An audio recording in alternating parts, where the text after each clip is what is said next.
Hello friends, कैसे हैं आप सब? आशा करता हूँ आप अच्छे होंगे। स्वागत है मेरे यूट्यूब चैनल पे जिसका नाम है स्काई अल्टीमेट।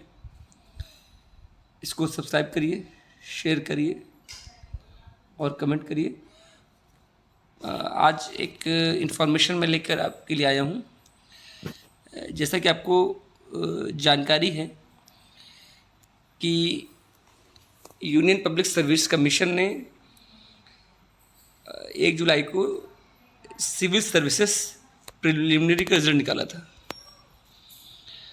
साथ ही वो जो निकाला था उसमें उन्होंने रोल नंबर वाइज निकाला था। और अभी उन्होंने क्या किया है कि बाकायदा अभ्यर्थी का नाम भी सूची दी है, जबकि इससे पहले ये जो है परंपरा नहीं रही है। तो ये जो सूची मैं आपके सामने लाया हूँ, जो पीडीएफ में लेकर आया हूँ, उसमें Indian forest service main examination 2024 के लिए जिन अभ्यर्थियों ने सफलता प्राप्त की है उनकी सूची दी जा रही है। इंडियन फॉरेस्ट सर्विस एक अखिल भारतीय सेवा है और इसकी प्रारंभिक परीक्षा और इंडियन सिविल सर्विस की प्रारंभिक परीक्षा एक ही साथ होती है, जिसका आयोजन इस साल 16 जून को हुआ था। लेकिन जो मुख्य परीक्षा है इंडियन फॉरेस्ट सर्विस के लिए वो अलग होती है, उसका फॉर्मेट अलग होता है और उसका जो टाइम टेबल होता है वो डिफरेंट होता है। आईएफएस 2024 की मुख्य परीक्षा का आयोजन 24 नवंबर 2024 से शुरू होगा। और अगर हम मुख्य परीक्षा की बात करें तो इसकी मुख्य परीक्षा में 6 प्रश्न पत्र आते हैं। पेपर 1 जनरल इंग्लिश का होता है, पेपर 2 सामान्य ज्ञान, सामान्य प्रवृत्ति या जिसे हम सामान्य अध्ययन कहते हैं उससे संबंधित होता है, और पेपर 3, 4 और 5, 6 इसमें 2 विषयों के 2-2 प्रश्न पत्र आते हैं। और सामान्यतः वो जो विषय होते हैं उनका संबंध विज्ञान वर्ग या अभियांत्रिकी वर्ग यानी इंजीनियरिंग सब्जेक्ट और साइंस सब्जेक्ट से होता है, जैसे मैथ फिजिक्स हो गया, बॉटनी जूलॉजी हो गया। इस तरीके से जो विषयों की लिस्ट होती है उसमें से आपको चयन करना होता है। और यानी पेपर 3, 4 एक विषय से, पेपर 5, 6 वो एक विषय से। और कुल मिला के ये जो 6 पेपर होते हैं यानी पेपर 3 to 6 ये आपके वैकल्पिक विषय से संबंधित होते हैं और पेपर 1 और पेपर 2 अनिवार्य विषय होते हैं।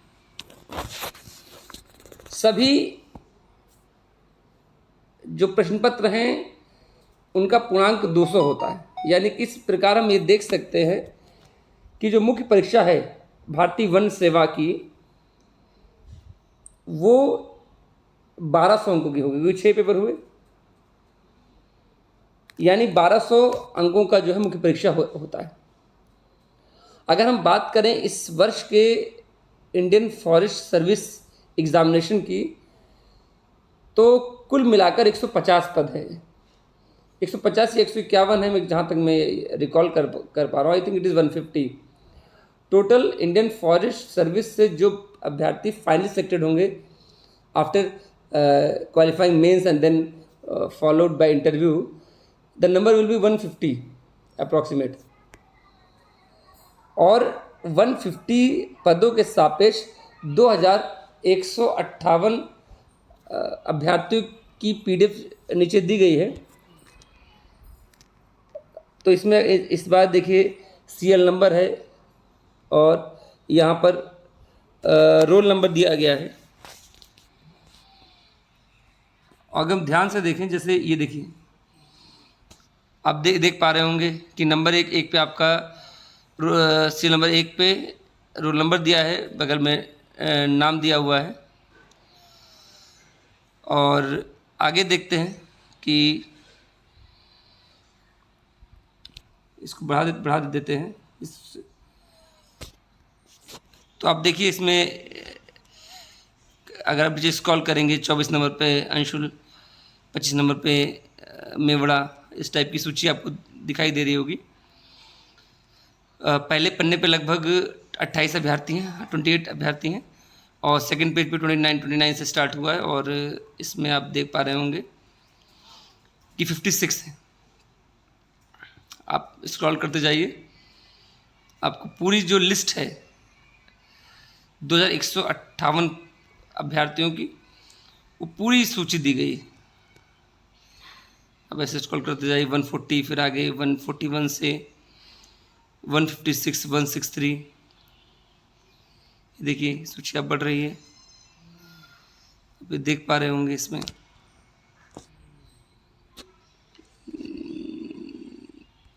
ये देखिए 194 हो गया आपका, सुनील पटेल दिया हुआ है इसमें।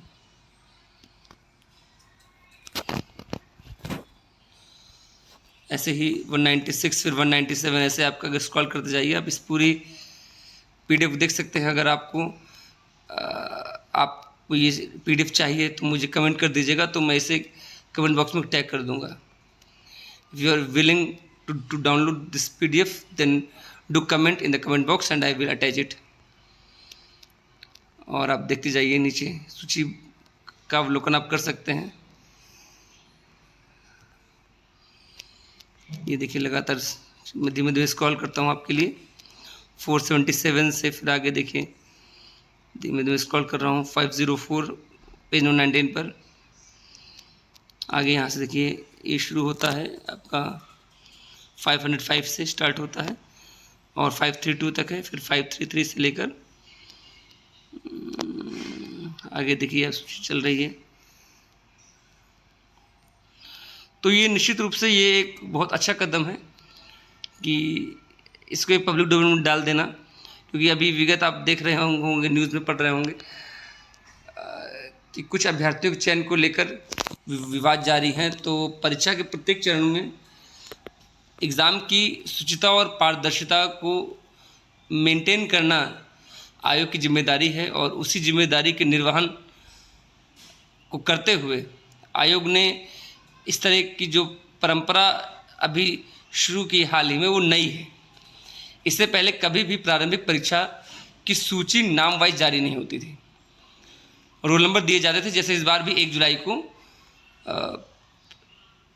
अखिल भारतीय वन सेवा और भारतीय सिविल सेवा की सूची जारी की गई, लेकिन मौजूदा विवादों को देखते हुए आयोग ने आप देख रहे हैं 19 तारीख को इंडियन सिविल सर्विस मेंस के लिए क्वालिफाइड कैंडिडेट की सूची जारी की। और अभी मैं आपको दिखा रहा हूँ इंडियन फॉरेस्ट सर्विस में जो रिटर्न क्वालिफाइड कैंडिडेट्स हैं।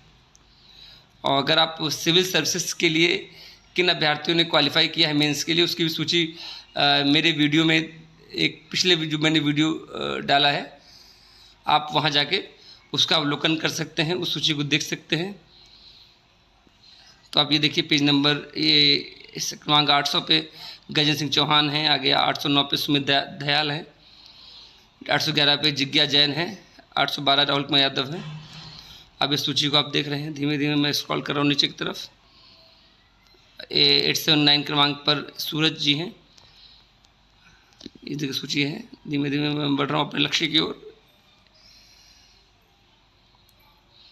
ये सभी जो अभ्यर्थी हैं वो 24 नवंबर से प्रारंभ होने वाले मुख्य परीक्षा में प्रतिभाग करेंगे।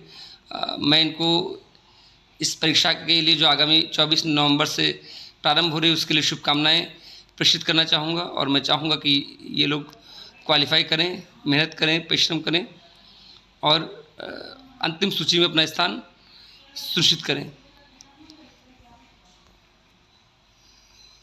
भारत में 3 अखिल सेवाएं हैं, IAS, IPS और IFS। इन तीनों को अखिल भारतीय सेवा कहते हैं, और बाकी जो सेवा वो भारतीय सेवाएं कहलाती हैं। जो IRS है, IRTS है। ये जो अभ्यर्थी हैं वन्यजीव अभ्यारण्यों, राष्ट्रीय उद्यानों और पर्यावरण संबंधित अनुभागों में काम करते हैं, और पर्यावरण क्षेत्र में इनकी महती भूमिका होती है। नीति निर्माण से लेकर उसके क्रियान्वयन तक, जंगल से लेकर ज़मीन तक, ज़मीन से लेकर पेड़ पौधों तक इनके पास बहुत सारे दायित्व होते हैं, उनका सम्यक निर्वहन करते हैं। आप ये देख रहे हैं, इसमें जो है 1299 अमित जी हैं। पेज नंबर 48 हम लोग क्रॉस कर चुके हैं। मैंने पहले आपको बताया था कि 2158 अभ्यर्थी हैं। पेज नंबर 51 पे आप सूची देख पा रहे होंगे। पेज नंबर 52 खत्म हो चुका है। ये देखिए लंबी सूची पड़ी हुई है, और मैं आयोग की इस कदम की तहे दिल से धन्यवाद प्रेषित करना चाहूँगा, क्योंकि पारदर्शिता हो रही हो, इसके भी प्रमाण मिलने चाहिए। अगर सब कुछ पब्लिक डोमेन में है, ऑनलाइन है, तो हर व्यक्ति देख सकता है, तो जो मिसयूज ऑफ पावर है वो देखने को नहीं मिलेगा। आप ये देखिए, सबसे बड़ी संस्था है भारत की। अगर हम रिक्रूटमेंट को लेकर बात करें, इस पर विवाद कभी नहीं होते हैं। एग्ज़ाम को समय से कराने में इसका जो इतिहास रहा है वो सदैव उच्च कोटि का रहा है। तो निश्चित रूप से इधर जो कुछ प्रश्न उठे हैं वो बेहद गंभीर प्रकृति के हैं, और आपको पता भी होगा कि यूपीएससी के माननीय चेयरमैन श्री मनोज साहनी ने इस्तीफ़ा भी दे दिया है। हालांकि उन्होंने कहा कि there were some personal reasons for which he has to resign. लेकिन जो वर्तमान विवाद हुए हैं, कुछ लोग उन विवादों को देखते हुए भी इस रेजिग्नेशन को देख रहे हैं। हालांकि अभी जो इस्तीफ़ा है यूपीएससी अध्यक्ष जी का, वो भी सरकार द्वारा स्वीकार नहीं किया गया है। देखते हैं आगे क्या कदम भारत सरकार उठाती है। ये एक जो पद है अत्यंत महत्वपूर्ण है, वो एक संवैधानिक पद है यूपीएससी चेयरमैन का, और भारतीय संविधान में बाकायदा उसका उल्लेख है, और एक निश्चित प्रक्रिया से ही उनका चयन होता है, और उनको उस प्रक्रिया से ही उन्हें हटाया जा सकता है। ऐसे उन्हें हटाया नहीं जा सकता है। देखिए 2143 पे पार काले जी हैं, और ये देखिए लास्ट कैंडिडेट है 2158 पे। आप देख पा रहे होंगे आर्टिकल 2158 पे अगर आप देखिए तो सौरभ ठाकुर जी हैं। तो टोटल नंबर ऑफ कैंडिडेट्स आपके 2158 हैं।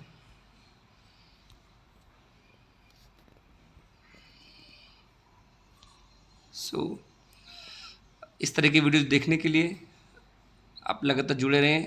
Don't forget to subscribe my channel. देखने के लिए धन्यवाद।